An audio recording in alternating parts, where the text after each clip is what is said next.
Jesus Reigns. യേശു വാഴുന്നു. വീണ്ടും നിങ്ങൾക്ക് സ്വാഗതം. ദൈവവചന ശുശ്രൂഷ നിങ്ങൾക്ക് വളരെ അനുഗ്രഹപ്രദമായി തീരുന്നു എന്ന് ഞങ്ങൾ വിശ്വസിക്കുന്നു. ഞങ്ങൾ നിങ്ങൾക്ക് വേണ്ടി ക്രമീകരിക്കുന്ന ആന്തരിക സൗഖ്യ ധ്യാനത്തിൽ പങ്കെടുക്കുവാൻ നിങ്ങൾ താല്പര്യം കാണിക്കുക. 2013 ജൂൺ മാസം 24 മുതൽ 29 വരെ ക്രമീകരിക്കുന്ന ഈ ആന്തരിക സൗഖ്യ ധ്യാനം നിങ്ങൾക്ക് വളരെ അത്ഭുതകരമാകുന്ന മാറ്റങ്ങൾക്ക് കാരണമായി തീരും. മുൻകൂട്ടി തന്നെ രജിസ്റ്റർ ചെയ്യുക. സ്ക്രീനിൽ കാണുന്ന നമ്പറുകളിൽ രജിസ്ട്രേഷന് വേണ്ടി നിങ്ങൾ വിളിക്കുക. ഇന്ന് ഞാൻ നിങ്ങളുമായി പങ്കുവയ്ക്കുവാൻ ആഗ്രഹിക്കുന്ന ആലോചനകൾക്ക് കൊടുത്തിരിക്കുന്ന തലക്കെട്ട് ക്രൂശിൽ നിന്ന്. നമ്മുടെ കർത്താവാകുന്ന യേശു ക്രിസ്തുവിന്റെ ക്രൂശിൽ നിന്ന് പുറപ്പെടുന്ന ദൈവശക്തി. ക്രൂശിൽ നിന്ന് പുറപ്പെടുന്ന ദൈവശക്തി. കൊരിന്ത്യർക്ക് എഴുതിയ 1-ാമത്തെ ലേഖനം അതിൻ്റെ 1-ാം അധ്യായം 18-ാമത്തെ വാക്യത്തിൽ നാം ഇങ്ങനെ വായിക്കുന്നു: ക്രൂശിന്റെ വചനം നശിച്ചു പോകുന്നവർക്ക് ഭോഷത്വവും രക്ഷിക്കപ്പെടുന്ന നമുക്കോ ദൈവശക്തിയുമാകുന്നു. നശിച്ചു പോകുന്നവർക്ക് ക്രൂശിന്റെ വചനം ഭോഷത്വമാണ്. യേശു ക്രിസ്തു കാൽവരി ക്രൂശിൽ മരിച്ചു, രക്തം ചൊരിഞ്ഞ് ഒരു യാഗമായി തീർന്നു എന്നുള്ള സന്ദേശം അവർക്ക് ഭോഷത്വമായി തീരുമ്പോൾ, രക്ഷിക്കപ്പെടുന്നവർക്ക് അത് ദൈവശക്തിയാകുന്നു. രക്ഷിക്കപ്പെടുന്ന നിങ്ങളിലേക്ക് ക്രൂശിൽ നിന്ന് കർത്താവിൻ്റെ ശക്തി പുറപ്പെടുന്നു. ക്രൂശിൻ്റെ ചരിത്രം ക്രൂശ് കൊണ്ട് അവസാനിക്കുന്നില്ലല്ലോ. യേശുവിൻ്റെ ക്രൂശിലെ യാഗം അത് അവിടെ കൊണ്ട് അവസാനിക്കുന്നില്ല. ക്രൂശിൻ്റെ പ്രാധാന്യം തന്നെ, ക്രൂശിൻ്റെ നിസ്തുലത തന്നെ അതിനുശേഷം നടന്ന ചരിത്ര സംഭവം കൊണ്ടാണ്. അതിനുശേഷം 3-ാം ദിവസം കർത്താവാകുന്ന യേശു ക്രിസ്തു ഉയർത്തെഴുന്നേറ്റു. ആ ഉയർത്തെഴുന്നേൽപ്പാണ് ക്രൂശിനെ നിസ്തുലമാക്കുന്നത്. ക്രൂശിലെ പരമയാഗത്തിലൂടെ നമ്മിലേക്ക് പുറപ്പെടുന്ന ദൈവശക്തി, അത് നിങ്ങൾ സ്വീകരിക്കുവാൻ തയ്യാറാകണം. യേശുവിൻ്റെ ക്രൂശിൽ നിന്ന് പുറപ്പെടുന്ന ദൈവശക്തി സ്വീകരിക്കുവാൻ പലർക്കും തടസ്സമായി തീരുന്നത് അവരുടെ ബുദ്ധിയാണ്. അവരുടെ ബുദ്ധി കൊണ്ട് അവർ പലതും അളക്കുന്നു. അവർക്ക് ഭൂമിയിൽ നിന്ന് ലഭ്യമാകുന്ന അറിവ്, ജ്ഞാനം, ഇവ അവരുടെ ജീവിതത്തിൽ ദൈവികമായതിനെ തടയുകയാണ്. ദൈവികമാകുന്ന നന്മകളുടെ ഒഴുക്കിനെ തടയുകയാണ്. അവർക്ക് പലതും വിശ്വസിക്കാൻ കഴിയുന്നില്ല. എങ്ങനെയാണ് ക്രൂശിൽ യേശു മരിക്കുന്നത്, പരമയാഗമായി തീരുന്നത്? എങ്ങനെയാണ് യേശു ഉയർത്തെഴുന്നേൽക്കുന്നത്? ചോദ്യചിഹ്നങ്ങൾ അവരുടെ ബുദ്ധിതലത്തിൽ ഉയരുകയാണ്. അത് അവർക്ക് ലഭിക്കേണ്ട നന്മകളെ തടയുന്നു. പൗലോസ് തന്നെ ഏദൻസിൽ കടന്നുപോയി ശുശ്രൂഷിച്ച സന്ദർഭത്തിൽ തനിക്ക് അവിടെ ഫലമൊന്നും കൊയ്തെടുക്കുവാൻ കഴിഞ്ഞില്ല. മറ്റെല്ലാ ഇടങ്ങളിലും വലിയ ഉണർവുകൾ സംഭവിച്ചുവെങ്കിലും ഏദൻസിൽ ഒത്തിരി ജ്ഞാനികളുണ്ടായിരുന്നു. ഏദൻസ് എന്ന് പറയുന്നത് തന്നെ ഫിലോസഫേഴ്സിൻ്റെ നഗരമാകുന്നുവല്ലോ.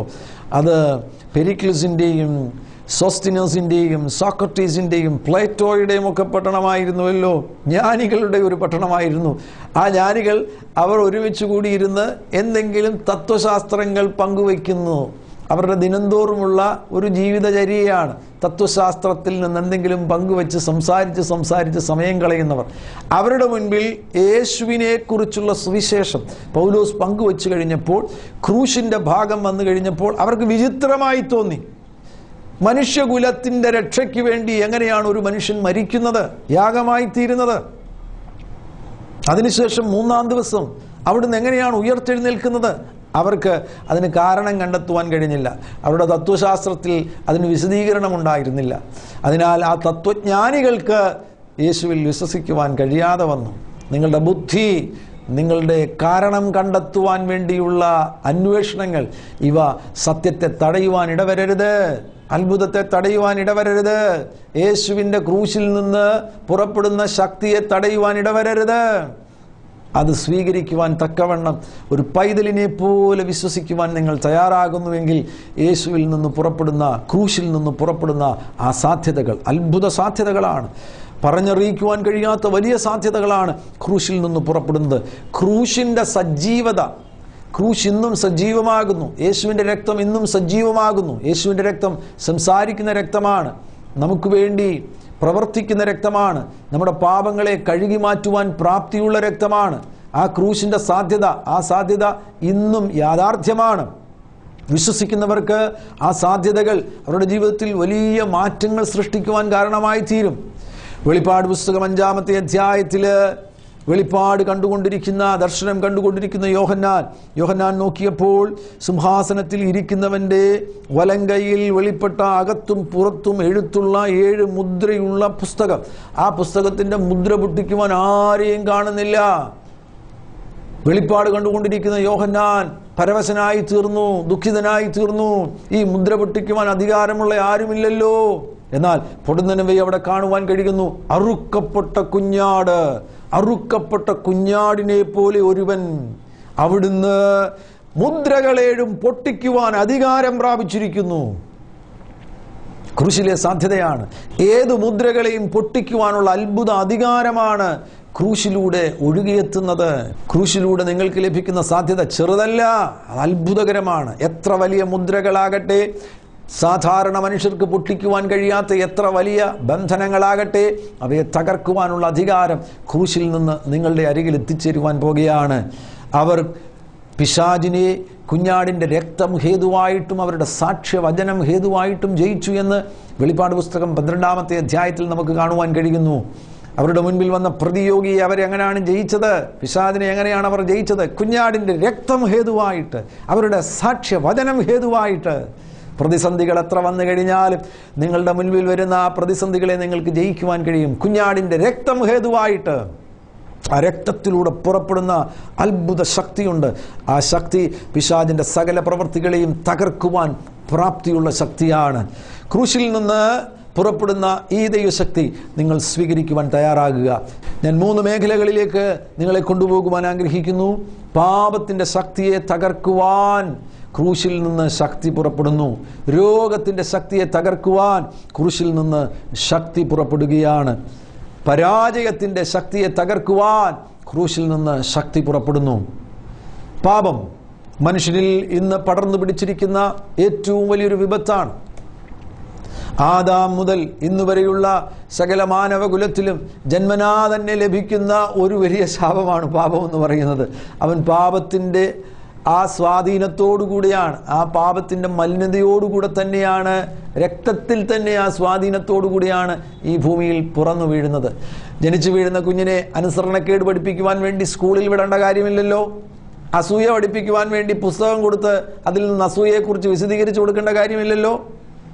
ആ കുട്ടി ജന്മനാ തന്നെ അസൂയയും വഴക്കുണ്ടാക്കുവാൻ വേണ്ടിയുള്ള ആ പ്രകൃതവും പാപം ചെയ്യുവാനുള്ള ആ പ്രകൃതവും ഒക്കെ വഹിച്ചുകൊണ്ടാണ് ആ കുഞ്ഞ് ഈ ഭൂമിയിലേക്ക് പുറന്നു വീഴുന്നത്.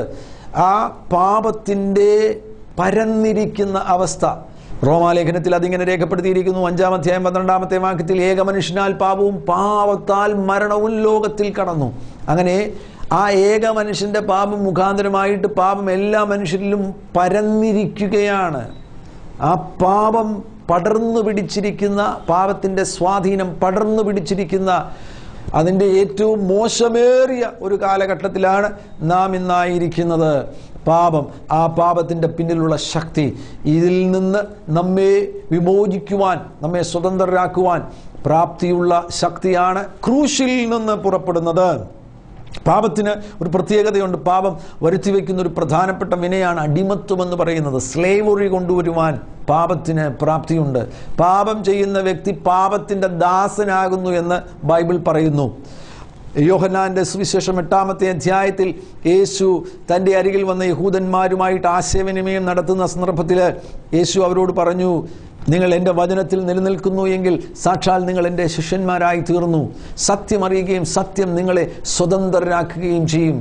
അവർ ആ സ്വാതന്ത്ര്യം എന്ന വാക്ക് കേട്ട് കഴിഞ്ഞപ്പോൾ, സത്യം അവരെ സ്വതന്ത്രരാക്കും എന്ന് കേട്ട് കഴിഞ്ഞപ്പോൾ അവർ യേശുവിനോട് പറഞ്ഞു, ഞങ്ങളെ സ്വതന്ത്രരാക്കുവാനോ?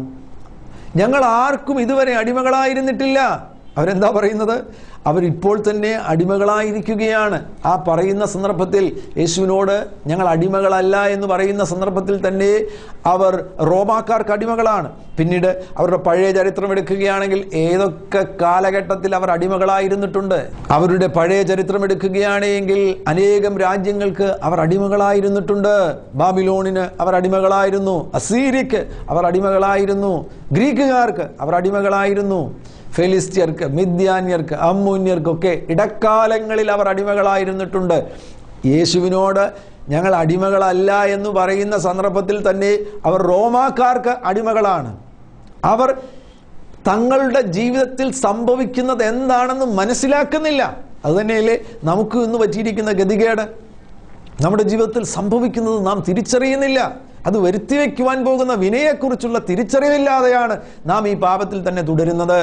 അടിമകളായിരിക്കുന്നവർ അവർ സ്വതന്ത്രരാകുന്നു എന്ന് വെറുതെ പറയുകയാണ്. യേശു അതിനാൽ പഴയ ചരിത്രമോ നിലവിലുള്ള അവരുടെ അടിമത്വമോ ഒന്നും പരാമർശിക്കാതെ തന്നെ കർത്താവരോട് പറയുകയാണ്, പാപം ചെയ്യുന്നവൻ പാപത്തിൻ്റെ ദാസനാകുന്നു. നിങ്ങളിൽ ഇപ്പോൾ പാപം വ്യാപരിക്കുന്നില്ല എന്ന് നിങ്ങൾക്ക് പറയുവാൻ കഴിയുമോ? നിങ്ങൾക്ക് ആ സത്യം നിഷേധിക്കുവാൻ കഴിയുമോ? ഇല്ലല്ലോ. പാപം ചെയ്യുന്നവൻ പാപത്തിൻ്റെ ദാസനാകുന്നു. പത്രോസിൻ്റെ ലേഖനത്തിലും നമുക്കത് കാണുവാൻ കഴിയുന്നുണ്ട്. 2 പത്രോസ് 2-ാം അധ്യായം 19-ാമത്തെ വാക്യത്തിൽ, ഒരുത്തൻ ഏതിനോട് തോൽക്കുന്നുവോ അതിന് അടിമപ്പെട്ടിരിക്കുന്നു. നിങ്ങൾ ചിലതിനോട് തോൽക്കുന്ന വ്യക്തിയാകുന്നുവെങ്കിൽ കൂടെ കൂടെ തോൽക്കുന്നു. ഈ പാപ സ്വഭാവം ഒരാളിൽ പ്രവേശിക്കുമ്പോൾ ഉണ്ടാകുന്ന ഒരു പ്രധാനപ്പെട്ട നിസ്സഹായാവസ്ഥയുണ്ട്. ജയിക്കണമെന്ന ആഗ്രഹമുണ്ട്, ആ ചെയ്യുന്ന പാപത്തെ കീഴ്പ്പെടുത്തണമെന്ന ആഗ്രഹമുണ്ട്. പക്ഷെ കഴിയുന്നില്ല, വീണ്ടും വീണ്ടും തോൽക്കുകയാണ്. നിങ്ങൾ ഏതിനോട് തോൽക്കുന്നുവോ നിങ്ങൾ അതിന് അടിമയാകുന്നു. പാപത്തിൽ വ്യാപരിക്കുന്ന അടിമത്വത്തിൻ്റെ സ്വാധീനം, ആ അടിമത്വത്തിൻ്റെ സ്വാധീനത്തിൽ നിന്ന് യേശു നമ്മെ സ്വതന്ത്രമാക്കുവാൻ ആഗ്രഹിക്കുകയാണ്. യേശു അതിൽ നിന്ന് നമ്മെ സ്വതന്ത്രരാക്കുവാൻ ആഗ്രഹിക്കുകയാണ്. ആ സ്വാതന്ത്ര്യം യേശുവിലൂടെ നിങ്ങൾക്ക് ലഭിക്കുവാനിടവരും. ആ സ്വാതന്ത്ര്യം നിങ്ങൾക്ക് ലഭിക്കണമെങ്കിൽ അതിന് പുറപ്പെടുന്ന ശക്തി ക്രൂശിൽ നിന്നാണ്. ക്രൂശിലേക്ക് നിങ്ങൾ തിരിയേണ്ടത് ആവശ്യമാണ്. ക്രൂശിലെ രക്തത്തിലൂടെ പുറപ്പെടുന്ന, യേശുവിൻ്റെ പരമയാഗത്തിലൂടെ പുറപ്പെടുന്ന ആ ദൈവശക്തി നിങ്ങളിലേക്ക് വ്യാപരിക്കുകയാണെങ്കിൽ നിങ്ങളിൽ ഇപ്പോൾ വ്യാപരിക്കുന്ന പാപത്തിൻ്റെ ശക്തി തകരുവാനിടവരും. പാപത്തിൻ്റെ ബന്ധനം തകരുവാനിടവരും. പാപത്തിൻ്റെ അടിമത്തം തകരുവാനിടവരും. നിങ്ങൾക്ക് സ്വതന്ത്രരായി പാപത്തെ ജയിച്ച് നിങ്ങൾക്ക് ജീവിക്കുവാൻ കഴിയും. പാപത്തിൻ്റെ ശക്തിയെ തകർക്കുന്ന ദൈവത്തിൻ്റെ ശക്തിയാണ് ക്രൂശിൽ നിന്ന് പുറപ്പെടുന്നത്. അനേക വർഷങ്ങൾ മദ്യപാന സ്വഭാവത്തിന് അടിമയായിരുന്നൊരു വ്യക്തി, ആ വ്യക്തി എന്നോട് തൻ്റെ അനുഭവ സാക്ഷ്യം പങ്കുവച്ചപ്പോൾ അദ്ദേഹം പറഞ്ഞു, അദ്ദേഹത്തിന് വലിയ കടബാധ്യതയിൽ താൻ എത്തിച്ചേർന്നു. ലക്ഷക്കണക്കിന് രൂപയുടെ കടബാധ്യതയിൽ താൻ എത്തിച്ചേർന്നു. ഒരു ഗവൺമെൻറ് ഉദ്യോഗസ്ഥനായിരുന്നു. ആ ഗവൺമെൻറ് ഉദ്യോഗസ്ഥനായിരിക്കുന്ന സന്ദർഭത്തിൽ താൻ കടമെടുത്താണ് മദ്യപിച്ചു കൊണ്ടിരുന്നത്. തൻ്റെ ആ ദിനംതോറുമുള്ള മദ്യപാനത്തിൻ്റെ കണക്കെന്നോട് പറഞ്ഞു കഴിഞ്ഞപ്പോൾ ഞാൻ അത്ഭുതപ്പെട്ടു പോയി. ആ കടബാധ്യതയുടെ നടുവിൽ ഞങ്ങളോട് ചോദിച്ചു, നിങ്ങൾക്കൊക്കെ എത്ര രൂപ കടമുണ്ട് എന്ന് ചോദിച്ചു. പ്രിയമുള്ളവർ, ദുശീലങ്ങൾക്ക് അടിമകളായി തീരുന്നവർ, അവർ കടം വാങ്ങിയാണെങ്കിൽ പോലും മദ്യപിക്കുവാൻ തയ്യാറാകും. ചില ഇടങ്ങളിലൊക്കെ മദ്യം വാങ്ങുവാൻ വേണ്ടി ക്യൂവിൽ നിൽക്കുന്ന, നിരനിരയായി നിൽക്കുന്ന മാന്യന്മാരെ ഞാൻ ശ്രദ്ധിച്ചിട്ടുണ്ട്.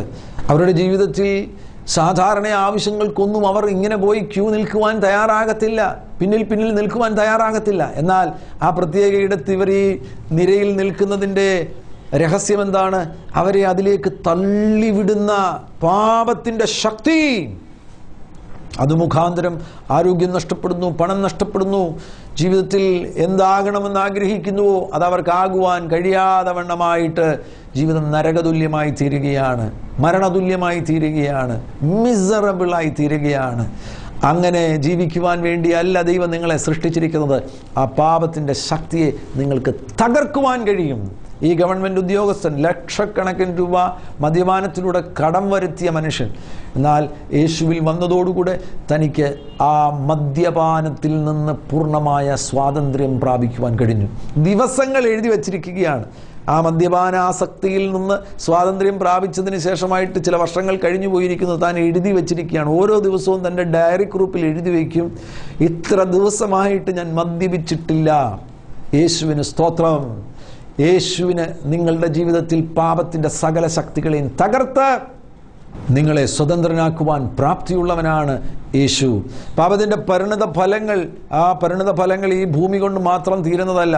നിങ്ങൾ സൂക്ഷിക്കുകയും ഗൗരവത്തോടുകൂടെ ഈ കാര്യങ്ങൾ മനസ്സിലാക്കുകയും ചെയ്യേണ്ടത് ആവശ്യമാണ്. പ്രിയമുള്ളവരെ, നരകം ഒരു സത്യമാണ്, മരണത്തിനു ശേഷം ഒരു ജീവിതം സത്യമാണ്. നിങ്ങളുടെ ശരീരം ഈ ഭൂമിയിൽ വെച്ച് താൽക്കാലികമായി മരിക്കുമെങ്കിൽ പോലും മരണമില്ലാത്ത ഒരാത്മാവ് നിങ്ങളുടെ ഉള്ളിലുണ്ട്. ആ ആത്മാവ് മരിക്കുകയില്ലാത്തതിനാൽ നിങ്ങൾ ശരീരം കൊണ്ടും പ്രാണൻ കൊണ്ടും ചെയ്ത പാപത്തിൻ്റെ പരിണത ഫലം ആ ആത്മാവ് അനുഭവിക്കുവാനിടവരും. നരകം ഒരു സത്യമാകുന്നതിനാൽ നിങ്ങൾ യേശുവിനെ സ്വീകരിച്ച് സ്വർഗീയമാകുന്ന മഹിമകൾക്ക് യോഗ്യരായിത്തീരുന്നില്ല എങ്കിൽ, പാപരഹിതമാകുന്നൊരു ജീവിതം നയിക്കുവാൻ വേണ്ടി യേശുവിൻ്റെ സഹായം തേടുന്നില്ല എങ്കിൽ, നിശ്ചയമായും യേശുവില്ലാതെ നിങ്ങൾ ഈ ലോകത്തിൽ നിന്ന് മാറ്റപ്പെട്ടു കഴിഞ്ഞാൽ നിങ്ങൾക്ക് സംഭവിക്കുവാൻ പോകുന്നത്, യേശു ഇല്ലാത്തൊരു ലോകത്തിലാണ് നിങ്ങൾ ചെന്നെത്തുവാൻ പോകുന്നത്. ഞാൻ വിശദീകരിക്കേണ്ട കാര്യമില്ലല്ലോ. ആ സത്യം നിങ്ങൾ മനസ്സിലാക്കിയിട്ട് ഇന്ന് തീരുമാനമെടുക്കുക. ക്രൂശിലേക്ക് ഞാൻ എൻ്റെ ശ്രദ്ധയെ തിരിക്കുന്നു. ക്രൂശിലെ പരമയാഗത്താൽ ഞാൻ എന്നെ തന്നെ സ്വതന്ത്രനാക്കുവാൻ, യേശുവേ നീ എൻ്റെ ഉള്ളിലേക്ക് വരണമേ എന്ന് നിങ്ങൾ അധരം തുറന്ന് നിലവിളിക്കുകയാണെങ്കിൽ, അവനോട് പറയുകയാണെങ്കിൽ, ക്രൂശിൽ നിന്ന് പുറപ്പെടുന്ന ആ സാധ്യതയെ നിങ്ങൾ മുതലെടുക്കുകയാണെങ്കിൽ, ഒരു മഹാ അത്ഭുതം നിങ്ങളുടെ ജീവിതത്തിൽ സംഭവിക്കുവാൻ പോകുന്നു. നിങ്ങളുടെ ജീവിതത്തിലുള്ള ആ പാപത്തിൻ്റെ ബന്ധനം തകരും. പാപത്തിൻ്റെ പരിണിത ഫലമാകുന്ന നിത്യനാശത്തിൽ നിന്ന് യേശു നിങ്ങളെ സ്വതന്ത്രരാക്കും. നിങ്ങൾക്ക് പൂർണ്ണ സ്വാതന്ത്ര്യത്തിൽ ഈ ഭൂമിയിലും ജീവിക്കുവാൻ കഴിയും.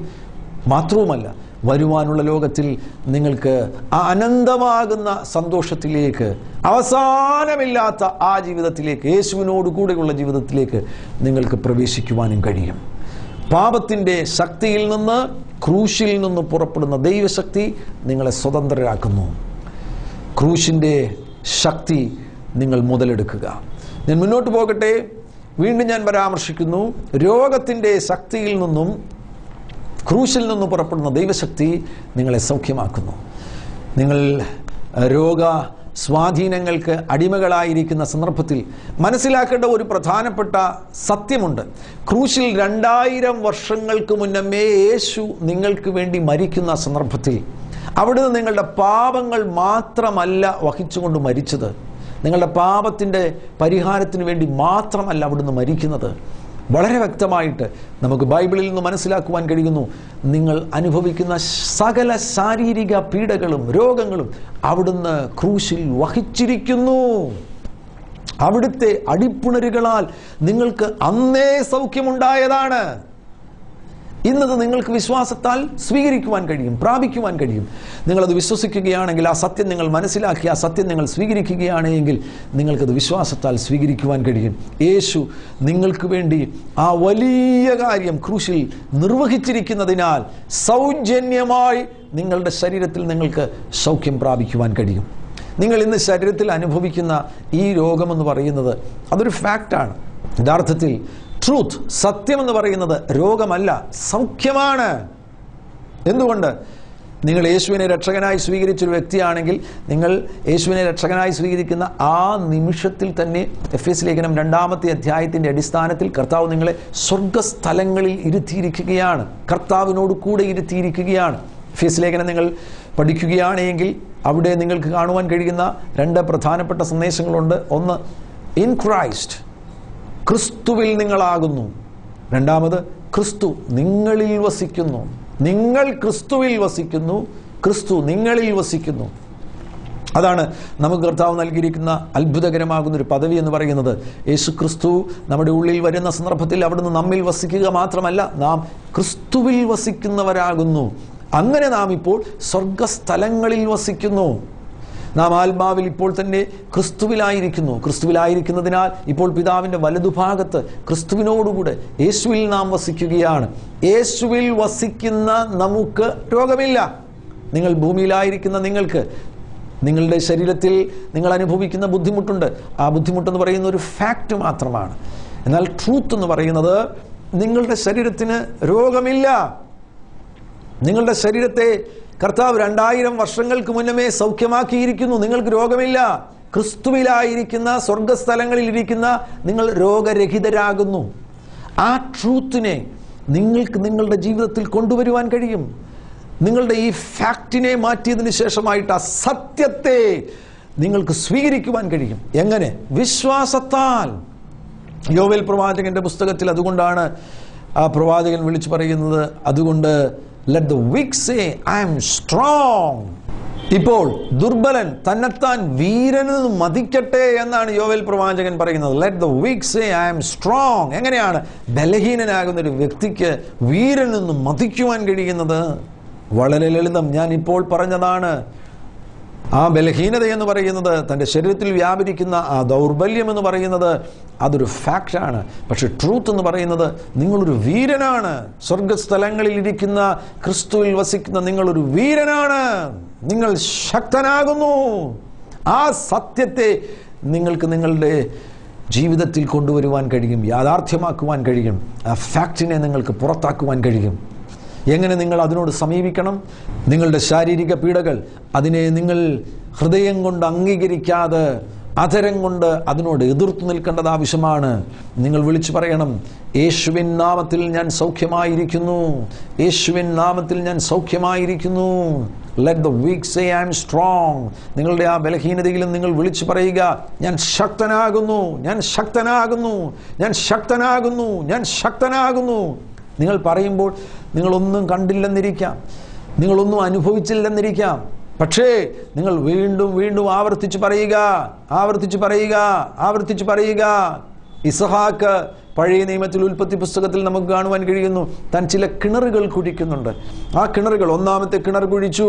ആ കിണർ കുഴിച്ചു വെള്ളം കണ്ടെത്തിയപ്പോൾ ഫെലിസ്ത്യർ വന്ന് അവരത് തട്ടിയെടുക്കുകയാണ്.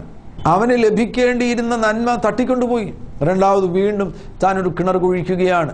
ആ കിണറ്റിലും വെള്ളം കണ്ടെത്തിയപ്പോൾ അതും വന്ന് ഫെലിസ്ത്യർ തട്ടിക്കൊണ്ടുപോവുകയാണ്. എന്നാൽ വളരെ വൈകാതെ അവനൊരു രഹോബോത്ത് ലഭിക്കുവാനിടയായി. പിന്നീട് അവനൊരു കിണർ കുഴിച്ചു കഴിഞ്ഞപ്പോൾ അതിന് അവകാശവാദം ഉന്നയിക്കുവാനോ തട്ടിക്കൊണ്ടുപോകുവാനോ ആരും കടന്നു വന്നില്ല. അവൻ്റെ രഹോബോത്ത് ലഭിക്കുവാനിടയായി. എന്നതുപോലെ നിങ്ങളുടെ രഹോബോത്ത് നിങ്ങൾക്ക് ലഭിക്കുവാനിട വരും. നിങ്ങൾ വാക്കുകൊണ്ട് ആവർത്തിച്ചു പറയുമ്പോൾ നിങ്ങൾക്കൊന്നും തോന്നിയില്ലെങ്കിൽ പോലും, നിങ്ങളുടെ നന്മകളുടെ ഉറവകളെ ദുഷ്ടൻ തട്ടിക്കൊണ്ടുപോയാലും നിങ്ങൾ വീണ്ടും വീണ്ടും പറയുക, വീണ്ടും വീണ്ടും പറയുക. നിങ്ങളുടെ രഹബോത്തിനെ നിങ്ങൾക്ക് ലഭിക്കുവാൻ പോകുകയാണ്. നിങ്ങൾ ശരീരത്തിൽ തന്നെ നിങ്ങളുടെ സൗഖ്യവും നിങ്ങളുടെ വിടുതലും നിങ്ങൾ അനുഭവിക്കുവാൻ പോകുകയാണ്. നിങ്ങൾ പറയുന്നത് തന്നെ നിങ്ങളുടെ ജീവിതത്തിൽ യാഥാർത്ഥ്യമായി തീരുവാൻ പോകുകയാണ്. കർത്താവ് ഈ പ്രപഞ്ചത്തെ സൃഷ്ടിക്കുന്ന സന്ദർഭത്തിൽ അവിടുന്ന് വാ തുറന്ന് വെളിച്ചമുണ്ടാകട്ടെ എന്ന് പറഞ്ഞതുപോലെ ഇപ്പോൾ നിങ്ങളെ നോക്കി യേശുവിൻ നാമത്തിൽ ഞാൻ പറയുന്നു, വെളിച്ചമുണ്ടാകട്ടെ. യേശുവിൻ നാമത്തിൽ നിങ്ങളുടെ ശരീരങ്ങൾ സൗഖ്യമാകട്ടെ. ക്രൂശിൽ നിന്ന് പുറപ്പെടുന്ന ആ സാധ്യത നിങ്ങളുടെ ജീവിതത്തിൽ ഇപ്പോൾ തന്നെ അനുഭവിക്കുവാൻ ഇടവരട്ടെ. അവിടുത്തെ ശക്തി ക്രൂശിൽ നിന്ന് പുറപ്പെടുന്നതിനാൽ യേശുവിൻ നാമത്തിൽ നിങ്ങൾ സൗഖ്യമാകുക. മുന്നോട്ട് പോകട്ടെ.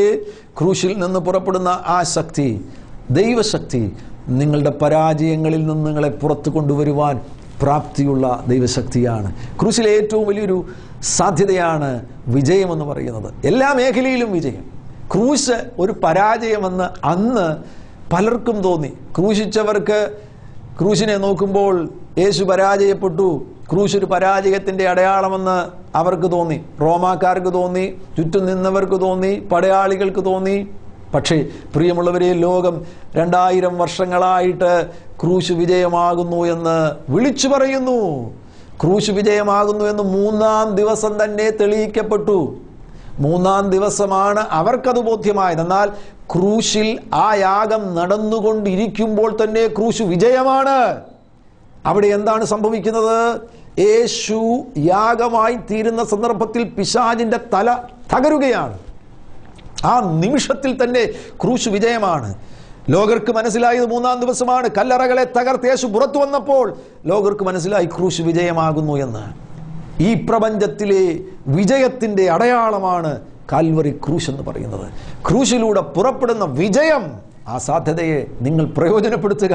നിങ്ങളുടെ എല്ലാ മേഖലകളിലും, വ്യക്തിപരമാകുന്ന ആത്മീക മേഖല, ഭൗതിക മേഖല, ശാരീരിക മേഖല, കുടുംബ മേഖല, എല്ലാ മേഖലയിലും വിജയം നൽകി തരുവാൻ അവിടുന്ന് ആഗ്രഹിക്കുകയാണ്. നിങ്ങൾ പരാജിതനായി പത്രോസിനെ പോലെ ശൂന്യമായ പടകും ശൂന്യമായ വലയുമായി നിൽക്കുകയാണെങ്കിൽ ഇപ്പോൾ നിങ്ങളുടെ പടക് നിറയട്ടെ, നിങ്ങളുടെ വല നിറയട്ടെ. ക്രൂശിൽ നിന്ന് പുറപ്പെടുന്ന സാധ്യത, ആ സാധ്യതയിൽ നിങ്ങളിപ്പോൾ വിജയികളായി തീരട്ടെ. പരാജയത്തിലും തകർച്ചയിലും തുടരേണ്ട വ്യക്തികളല്ല നിങ്ങൾ. നിങ്ങളിലേക്ക് വിജയത്തിൻ്റെയും നിറവിൻ്റെയും അഭിഷേകം തന്നെ ഇപ്പോൾ പുറപ്പെട്ടു വരുവാൻ ഇടവരട്ടെ. ക്രൂശിൽ നിന്ന് പുറപ്പെടുന്ന വിജയം, ആ വിജയം നിങ്ങളുടെ ജീവിതത്തിൻ്റെ എല്ലാ മേഖലകളിലേക്കും പടർന്നു പിടിക്കുവാൻ ഇടവരട്ടെ. നിങ്ങളുടെ തലമുറകൾ, പ്രത്യേകിച്ച് തലമുറകൾക്ക് വേണ്ടി ഞാൻ ഈ നിമിഷം തന്നെ വിജയം പ്രഖ്യാപിക്കുകയാണ്. അവരുടെ വിദ്യാഭ്യാസം, അവരുടെ ഭാവി, ആ മേഖലകളിൽ നിങ്ങൾ ഭയപ്പെടുന്നതൊന്നുമല്ല സംഭവിക്കാൻ പോകുന്നത്. അവർക്ക് വിജയം തന്നെ കർത്താവ് കൊടുക്കുവാൻ പോകുകയാണ്. അവർ വിജയികളായി തീരുവാൻ പോകുകയാണ്. അവരുടെ ഭാവി വിജയമായി തീരുവാൻ പോകുകയാണ്. അവരിൽ വ്യാപരിക്കുന്ന എല്ലാവിധമാകുന്ന പരാജയത്തിൻ്റെ സ്വാധീനങ്ങളും യേശുവിൻ നാമത്തിൽ ഇപ്പോൾ തകർന്നു മാറി വിജയത്താൽ അവർ പൂരിതരായി തീരുവാൻ ഇടവരട്ടെ. നിങ്ങളുടെ കുടുംബത്തിലേക്ക് ക്രൂശിൽ നിന്ന് പുറപ്പെടുന്ന വിജയത്തിൻ്റെ സാധ്യത ഇപ്പോൾ ഒഴുകിയെത്തുവാൻ ഇടവരട്ടെ. എന്നോട് ചേർന്ന് നിങ്ങൾ പ്രാർത്ഥിക്കുവാൻ തയ്യാറുണ്ടോ? അങ്ങനെയെങ്കിൽ ഇപ്പോൾ തന്നെ ഈ സാധ്യതകളെല്ലാം നിങ്ങൾക്ക് സ്വന്തമാക്കുവാൻ കഴിയും. ഒരുമിച്ച് നമുക്ക് പ്രാർത്ഥിക്കാം. പരിശുദ്ധ പിതാവേ, യേശുവിൻ നാമത്തിൽ ക്രൂശിൽ നിന്ന് പുറപ്പെടുന്ന ദൈവശക്തിക്കായി ഞങ്ങൾ അങ്ങേ നന്ദിയോടുകൂടെ സ്തുതിക്കുന്നു. അങ്ങയുടെ രക്തത്തിൻ്റെ ശക്തി, അങ്ങയുടെ യാഗത്തിൻ്റെ ശക്തി, അങ്ങയുടെ നാമത്തിൻ്റെ ശക്തി ഇപ്പോൾ ഈ ജനത്തിന് വിടുതലും സ്വാതന്ത്ര്യവുമായി തീരട്ടെ. യേശുവിന് അധികാരമുള്ള നാമത്തിൽ പാപത്തിന്റെ ശക്തി തകരട്ടെ. പാപത്തിന്റെ കെട്ടുകൾ പൊട്ടിപ്പോകട്ടെ. പാപത്തിന്റെ ബന്ധനങ്ങൾ തകരട്ടെ. യേശുവിൻ നാമത്തിൽ അവർ സ്വതന്ത്രരായി തീരുവാനിടവരട്ടെ. യേശുവിൻ അധികാരമുള്ള നാമത്തിൽ രോഗത്തിന്റെ ബന്ധനങ്ങൾ തകരട്ടെ. രോഗത്തിന്റെ ശക്തികൾ അവരെ വിട്ടുപോകട്ടെ.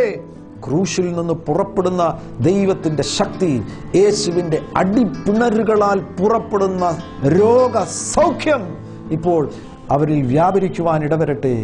യേശുവിൻ അധികാരമുള്ള നാമത്തിൽ ഇപ്പോൾ തന്നെ വ്യാപരിക്കുവാൻ ഇടവരട്ടെ.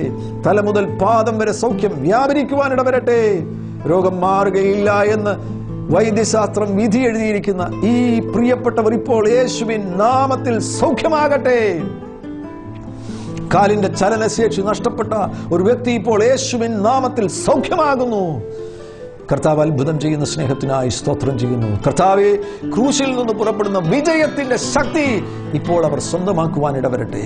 അവരുടെ എല്ലാ മേഖലകളിലും, ജീവിതത്തിന്റെ ഭൗതിക മേഖലകളിലും വിജയം വിജയം വിജയം വിജയം വിജയം തന്നെ പുറപ്പെടട്ടെ. സ്വർഗം അത് ചെയ്യുന്ന സ്നേഹത്തിനായി സ്തോത്രം. യേശു അത് ചെയ്യുന്ന സ്നേഹത്തിനായി സ്തോത്രം. യേശു ക്രിസ്തുവിൻ നാമത്തിൽ തന്നെ ആമേൻ. കർത്താവ് അത് നിങ്ങൾക്ക് വേണ്ടി ചെയ്തിരിക്കുകയാണ്. നിങ്ങൾ വിജയികളാണ്. സ്വർഗസ്ഥലങ്ങളിൽ ഇരിക്കുന്ന നിങ്ങൾ വിജയികളാണ്. നിങ്ങൾ സൗഖ്യമുള്ളവരാണ്. നിങ്ങളുടെ വിജയത്തിൻ്റെയും സൗഖ്യത്തിൻ്റെയും വിശേഷങ്ങൾ ഞങ്ങളെ വിളിച്ചറിയിക്കുവാൻ തയ്യാറാകണം. സ്ക്രീനിൽ കാണുന്ന നമ്പറുകളിൽ നിങ്ങൾ വിളിക്കണം. കർത്താവാകുന്ന യേശു ക്രിസ്തു നിങ്ങളെ സമൃദ്ധിയായി അനുഗ്രഹിക്കുമാറാകട്ടെ. God bless you.